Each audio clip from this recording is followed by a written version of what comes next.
millionaire marries a girl in a contract marriage, discovers she's a virgin, and falls deeply in love. New York, the city that never sleeps, where power and money climb side by side with proud skyscrapers. A place where deals are measured in millions and love rarely gets a seat at the table. In this ruthless world, Damien Holt, CEO of the luxury architectural empire Holt & Pierce, was once hailed as the golden man of high-end construction. At just 36, Damien had built a name that spanned continents, from New York to Tokyo, from Dubai to Milan. Known not only for his talent, but for his precision, discipline, and unwavering control, he commanded respect in every room he entered. With his perfectly tailored gray suit, piercing gaze, and calm, assertive tone, Damien was the kind of man who never let emotions interfere with business. But behind the flawless exterior stood a man still reeling from a very public personal catastrophe. A scandalous divorce from Vanessa Cole, a former model and once the face of Holt & Pierce. The woman he believed would build a future with him had betrayed him in the worst way possible, selling the firm's confidential plans to his fiercest rival, Lucas Crane, the rising star CEO of Crane Concepts, known for iconic, cutting-edge architecture. News of the betrayal exploded across headlines. Stock prices plummeted, investors grew restless, and for the first time, the company board began to doubt Damien's leadership. In a private boardroom overlooking the Manhattan skyline, the message was clear. We need a new narrative, one that represents stability and trust. Damien, you need to get married again. This time, there's no room for error. It was an ultimatum, and he had 6 months. Damien, a man who had always viewed emotions as liabilities, now found himself forced to turn marriage into a calculated strategy. What he didn't know, however, was that, this time, the game would rewrite everything he thought he knew about control. Damien never imagined that one day he would have to use marriage to save a corporation. To him, love was an unrealistic concept, reckless, fragile, and not worth the investment.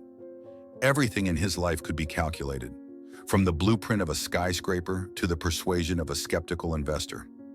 But now he was being forced to make emotions, the very thing he avoided, a strategic move.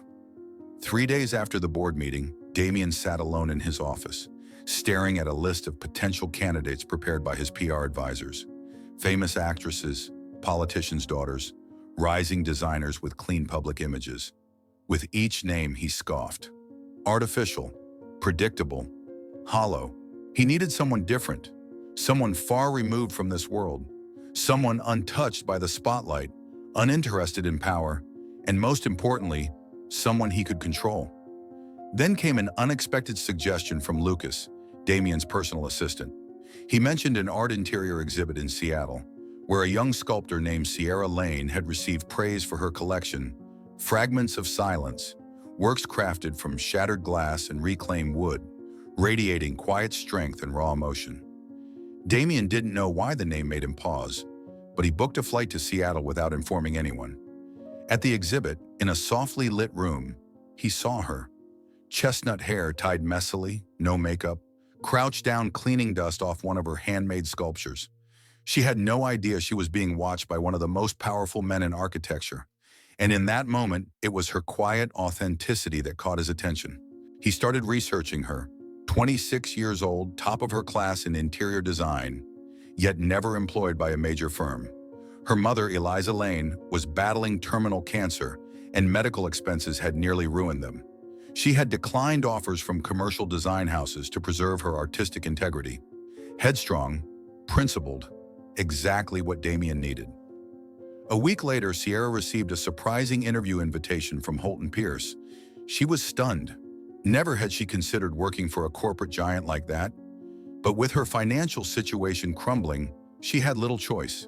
On a rainy Manhattan morning, she walked into the grand lobby of Holt & Pierce, where glass and marble gleamed, where everyone wore black suits and spoke in the language of influence. She felt out of place, a misfit in this shrine of luxury.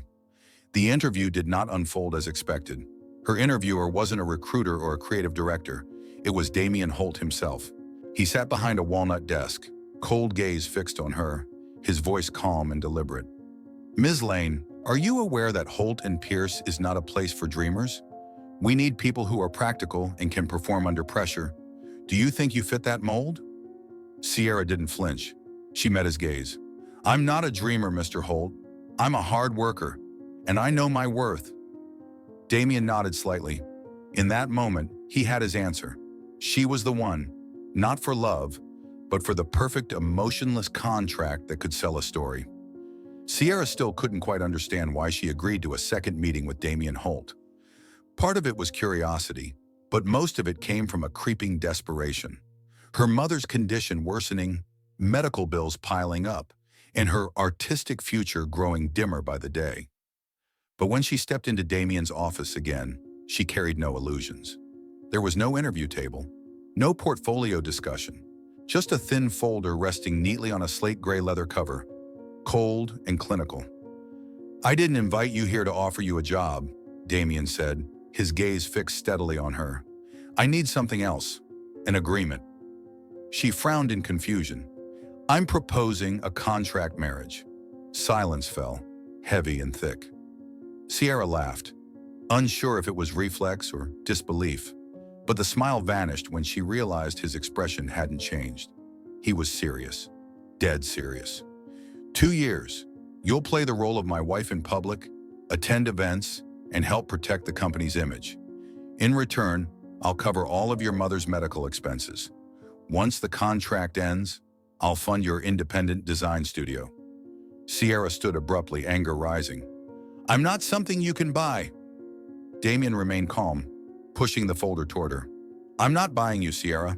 I'm offering you a solution. Inside the folder was everything. Contract terms, financial figures, legal safeguards. The number Damien proposed was staggering. Enough to save her mother. Enough to build the future she'd never dared to imagine. But in exchange, she had to walk into a fake marriage, where emotions were not only unwelcome, but forbidden. He gave her 3 days, no more. Sierra hadn't slept for 3 nights. She sat by her mother's bedside, watching each frail breath like it could be the last. The hospital bills stacked higher with every passing day, and her modest income from handmade art was no longer enough. She had fought too long, too alone. Damien Holt was not someone she trusted, and certainly not someone she ever dreamed of standing beside. But his proposal, cold, calculated, utterly devoid of emotion, was the only thing that could save her mother now. And beneath the fear, there was something else Sierra had kept hidden even from herself. A quiet dream, to have a creative space of her own, to build something that was hers, free from compromise, free from limits. On that Wednesday morning, she stood outside the glass tower of Holt and Pierce, her hands trembling from the cold, or perhaps from what she was about to do. But her eyes were steady. She had made her choice, not for him, but for her mother and for herself. In a private conference room under the quiet supervision of Holt and Pierce's head of legal, she picked up the pen and signed. The contract had 7 core clauses. No emotional involvement, mandatory public appearances together, absolute confidentiality about the nature of the relationship. No interference in Damien's professional decisions, physical affection only when necessary for appearances. Sierra could continue designing, under Holt and Pierce's supervision. After 2 years, the marriage would dissolve with no legal or emotional obligation. When it was done, Damien rose and extended his hand. Welcome to my world. His hand was cold, firm, unfamiliar. Sierra took it lightly, like signing away a part of herself to a world where dreams had no place. The wedding was exactly what the contract required. Quiet, emotionless, and efficiently executed. There was no lavish gown, no glittering diamond ring, no flowers or fanfare.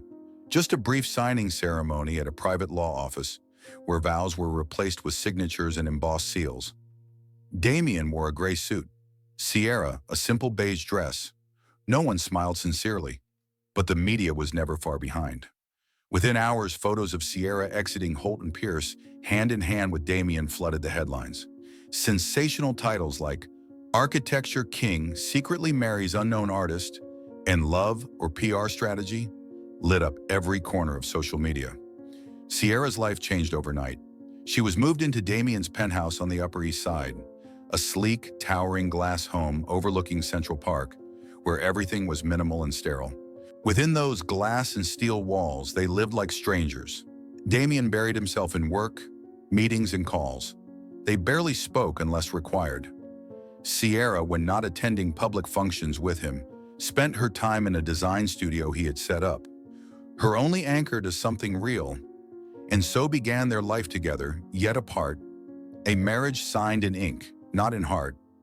But what neither of them knew was that within the coldest arrangements, sometimes, the first signs of warmth begin to bloom. Life inside Damien Holt's luxurious penthouse played out like a silent performance. Day after day, Sierra and Damien fulfilled their roles for the public, hand in hand at charity events, perfectly timed smiles for the cameras, subtle glances crafted to make the media believe they were truly in love. But once the penthouse door shut behind them, silence reclaimed its throne. Not even a cold tension, just a chilling indifference. They dined separately, worked separately, lived like two strangers held together by legal ink. Sierra found her only solace in the small rooftop studio, where natural light spilled through wide windows, and the city's noise was nothing more than a distant hum. She worked tirelessly, pouring herself into each custom design piece, her only anchor to something real in this fabricated life. One evening, after a gala at the Museum of Contemporary Art, they returned home earlier than usual. The car ride was quiet. Sierra, drained from hours of forced smiles, kicked off her heels the moment she stepped inside and collapsed onto the couch. Damien, surprisingly, emerged from the kitchen with 2 glasses of red wine. Without a word, he handed one to her. "Long day," she nodded, accepting the glass.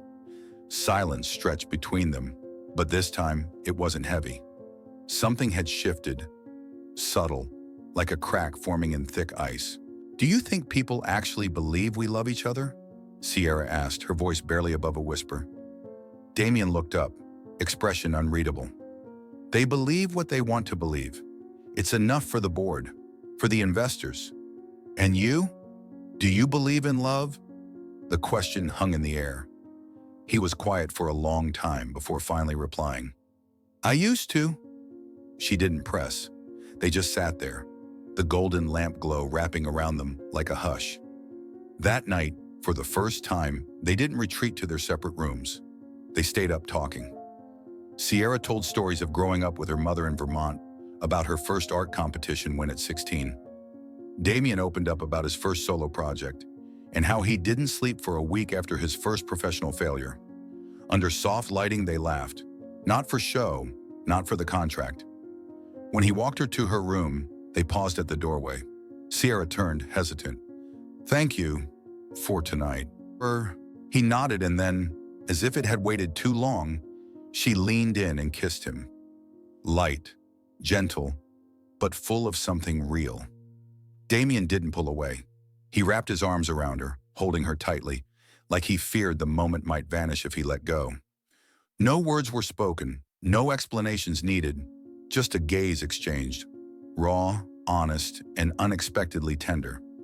But even in the warmth of new beginnings, shadows still lingered. Neither of them said it, but both sensed it. The world they had tried to escape was waiting, just beyond the silence. The next morning, Damien was gone early, leaving only a brief note. Sierra returned to her work, but something had changed. Her heart was no longer separate from her surroundings. She knew that despite what had passed between them, a wall still stood, built from betrayal, mistrust, and a contract hovering over them like a silent blade. And she wondered, was real love strong enough to melt through ice that had been frozen for so long? Just days after something resembling real emotion began to stir between Damien and Sierra, the past returned, uninvited and merciless. It started with a seemingly insignificant article on a small financial blog. The title was sharp, though simple: Marriage or Merger. Attached was a blurry image, a leaked copy of the contract between Damien Holt and Sierra Lane, complete with legal seals and signatures. The terms were cold, clinical, no emotional involvement, 2-year term, financial arrangements detailed point by point. Within 24 hours, the news went viral. Major financial outlets picked it up.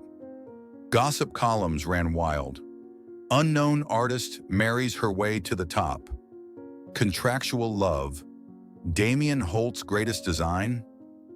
Damien was furious, though not surprised. He instructed his legal team to investigate the breach immediately. But when Vanessa Cole's name surfaced in a stolen internal email chain, everything made sense. Vanessa, the same woman who betrayed him once, had come back to finish what she started. She began showing up at events where Sierra had been invited, always maintaining a perfect distance. Not enough to be thrown out, but just close enough to be seen. Her smirks, her calculated glances, and her whisperings to the press. That wedding? Just a contract. Sierra heard it, and though she tried to appear unaffected, the wounds reopened. One evening, alone in her studio, she sat trembling, clutching a handful of anonymous letters. Handwritten threats, all laced with venom. He's using you, just like he used me. You think you can replace me? Damien found them while she was tucking them away in a drawer. He didn't explode at Vanessa. No, what shattered him was knowing Sierra had endured this alone. You don't have to face this alone, he said, voice low and unshakable. I won't let her hurt you again. For the first time, Damien didn't speak as a CEO, but as a man defending someone he truly cared about. But the fallout was already spreading. Holt & Pierce stock was plummeting. Investors were panicking. The board called an emergency meeting. The boardroom was thick with tension. Every breath felt weighted. Chairman Delacroix, seasoned and stern, tapped his fingers on the table. Damien, this is an embarrassment to our brand. Unless you provide a satisfactory explanation, we may be forced to reconsider your role. Damien stood still. For the first time, he had no contingency plan.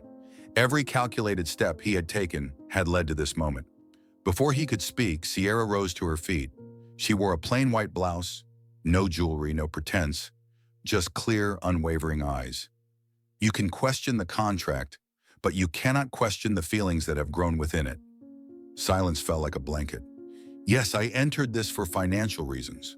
But in the last 2 months, I've seen this man work without rest to protect the empire he built. I've seen him face rumors, pressure, and public shame, and never once retreat. She turned to Damien, her voice softer now. I'm here not for money. I'm here because I believe in him. Because I love him. Each word landed with quiet strength. No tears, only truth. Damien reached for her hand, not for the cameras, not for the contract, for himself. A long pause followed. Finally, Delacroix nodded slowly. We'll need time to reconsider, but if you wish to continue, you'll have to prove this is real. That very night, Damien and Sierra held a press conference. In front of flashing lights, eager journalists, and whispering crowds, Damien stepped forward, hand entwined with Sierra's, and said words he never thought he would believe again. I love Sierra. Yes, it began as a contract, but what we have now is real. She made me believe again, in love and in myself. The crowd stirred. Reporters leaned forward, but Damien didn't waver, and Sierra by his side stood as calm and grounded as ever. The quiet strength in his storm. And so, their story, once a scandal, began to be rewritten. A love song composed in the unlikeliest of places. The press conference ended, but its echo lingered in both of them.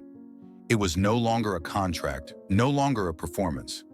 The emotions they had tried so hard to suppress began to rise. Undeniable, uncontainable. And in the moment when everything seemed on the verge of collapse, they found something neither thought they'd ever see again. Faith in something real, in love. After the press conference, Damien and Sierra said nothing on the way home. There was no need. Everything had already been spoken, before the cameras, before the world, and most importantly, before themselves. When the penthouse door clicked shut, there were no more flashing lights, no questioning eyes. Only two people facing a truth they had long denied. This wasn't just a contract anymore.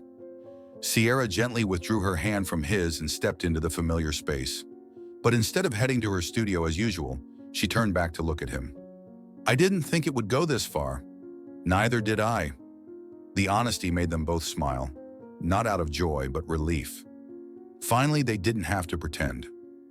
In the days that followed, something shifted. Not abruptly, but softly, like morning light slipping through heavy curtains.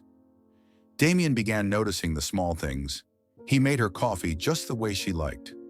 Black, no sugar. He left a sticky note on her desk. Open space concept. Brilliant. And Sierra, though she never said it aloud, felt his presence warm and grounding rather than cold. Each morning as she sketched in her studio, Damien would drop by, say nothing, just watch, like witnessing something rare and quietly beautiful. In the evenings, they'd sit by the fireplace, sharing wine and fragments of their lives. Dreams of buildings Damien still wanted to design, a tiny corner cafe in Vermont where Sierra once skipped school to draw. No hand-holding, no sweet talk, just presence. One day during a business trip to Charleston, Damien asked Sierra to come along. She was surprised, but agreed. They visited a heritage estate being restored, a property soaked in old-world charm. In a quiet moment, as they stood in a magnolia garden, Sierra turned to him. "Have you ever really believed in love?" Damien didn't answer right away. His eyes weren't on her, but on some distant thought. "I did once," he said finally, voice barely a whisper. "But it broke me." Sierra didn't respond. She simply reached out and laid her hand over his, soft, steady, without pressure. "Not everyone is like her, Damien." And for the first time, he didn't pull away. Bathed in golden afternoon light, surrounded by the hush of old trees, their eyes met. No longer guarded, no longer distant. And this time, it was Sierra who leaned in and kissed him. Not out of obligation or strategy, but out of something deeply and honestly hers. Damien didn't resist.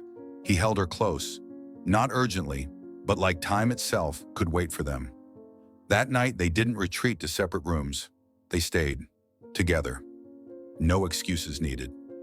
The next morning, sunlight spilled gently into the hotel room. Sierra woke up and turned, meeting Damien's gaze already resting on her. Calm, quiet, and unshakably real. For the first time, she believed this love was real. The feelings between Damien and Sierra had become as clear as sunlight after rain. There was no more hesitation, no more roles to play. What remained between them were lingering touches made without reason, glances that lingered longer than before. Love, the very thing they once deemed unattainable, was quietly taking root. But just as they stepped out of the shadows of the past, another storm was forming, silently waiting for its cruelest moment to strike. One night, while Damien was in a late virtual meeting with the Tokyo branch, Sierra sat quietly in her studio, skimming through a set of financial documents Marcus had sent her for design formatting. Finance wasn't her field, but Sierra was meticulous. And it was that exact meticulousness that led her to notice something off. A series of small but recurring transfers, all routed through a Swiss shell company. At first, she thought it might be operational fees, but then one name made her freeze: Harold Grange, a major shareholder who had recently questioned Damien's leadership during a board meeting. A chill ran down her spine. Her instincts told her this wasn't just a clerical error. Without hesitation, she printed the files and headed straight for Damien's office. His meeting had just ended. When he looked up and saw the concern etched on her face, he immediately closed his laptop. "What's wrong?" he asked, his voice noticeably lower. "I found something in the reports Marcus sent," Sierra replied, placing the folder on the desk. "You need to see this." Damien flipped through the pages, his eyes darkening with each line. The silence between them grew so heavy it felt suffocating. Marcus was called in immediately. The three of them spent the entire night combing through the data, verifying transactions, cross-referencing accounts. The final conclusion hung in the air like lead. Lucas Crane, Damien's long-standing rival, was quietly attempting to take over Holt & Pierce from within by bribing key shareholders. And the person helping him execute this scheme? Vanessa Cole. Sierra watched Damien clench both fists, his jaw tight as if trying to suppress an anger that ran bone deep. But his eyes weren't just angry. They were hurt, not because of Lucas, but because of Vanessa, the woman he had once called wife. Sierra reached out and gently touched his hand. "You don't have to face this alone." Damien looked at her, this time without any defenses. "I thought I couldn't be hurt anymore," he said, voice hoarse. "But it turns out I still can." Sierra said nothing more. She simply held his hand, a quiet vow that this time he wouldn't face it alone. 3 days later, an emergency shareholder meeting was called. The boardroom was ice cold, the tension strung tight like a wire. Damien entered, poised and polished, but his eyes were sharper than ever. Beside him stood Sierra, calm, elegant, but with a quiet fire behind her gaze. On the large screen, the evidence was laid bare. Swiss bank statements, internal emails, recorded phone calls between Lucas and Vanessa. Each piece of proof was presented with ruthless clarity. Vanessa sat at the far end of the table, pale and visibly shaking.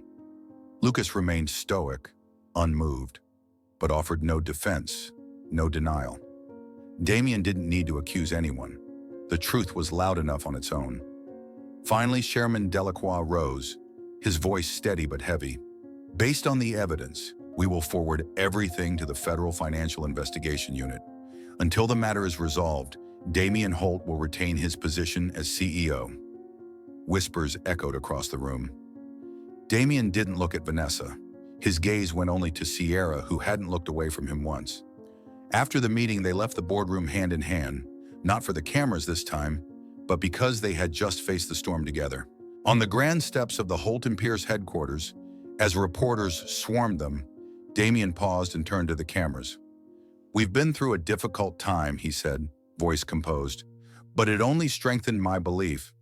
Real love cannot be faked, and honor is something you have to fight for." The next day, media headlines blazed. Damien Holt exposes corporate sabotage, Lucas Crane under federal investigation. And Sierra, once known only as the contract wife, was now seen as the woman who stood by him until the very end. A few weeks after the fateful board meeting, once the dust had settled, Damien began carving out quiet moments just for Sierra. Slow mornings with coffee, quiet afternoons spent watching her sketch, and silent evenings where no words were needed to feel understood. One weekend morning, he turned to her and said, "Pack a bag. There's somewhere I want to take you." They left New York behind, driving along the coast until they reached Maine, the place Sierra had once spoken of, where she dreamed of a small studio overlooking the ocean, filled only with sunlight, wind, and art. That afternoon, as the golden light of sunset painted the water, Damien led Sierra down to a quiet stretch of sand. The breeze was gentle, carrying the scent of salt and freedom. No cameras, no contract, only him kneeling before her, with nothing but honesty in his eyes. "The first time I married you, it was for a completely different reason. But today, I want to marry you, because I love you." He opened a small ring box. It wasn't a blinding diamond, but a simple, elegant design, just like her. "Sierra Lane, will you marry me? Not for anyone else, not for anything else. Just for us." Sierra smiled, tears quietly streaming down her cheeks. "Yes, because this is what I've been waiting for." A few weeks later, they held a quiet wedding by the Maine shoreline. No grandeur, no noisy crowd, just a few close loved ones. A long stretch of sand, the sound of waves, and two people who had survived the storm. This time, they weren't marrying out of obligation. They were marrying not for survival, not for strategy, but for the simple, beautiful truth that they had found something real in a world built on illusions. After their intimate yet heartfelt wedding on the coast of Maine, Damien and Sierra didn't return to their old lives.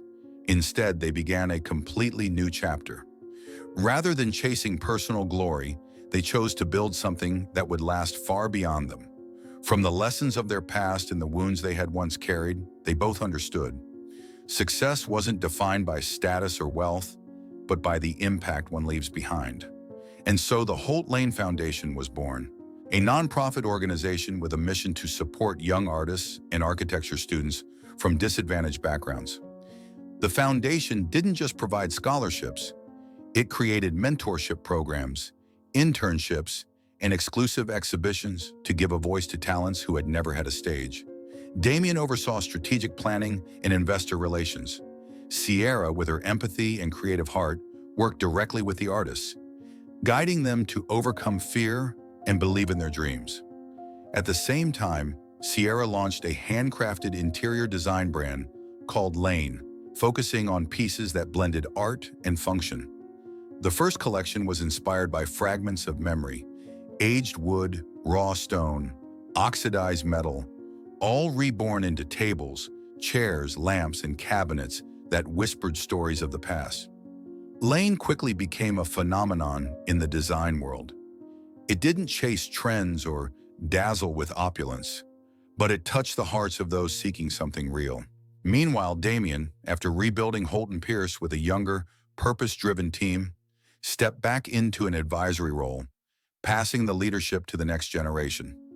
One spring afternoon inside a bright and spacious New York art gallery where the foundation students were proudly showcasing their work, Damien and Sierra walked in side by side. He wore a dark suit.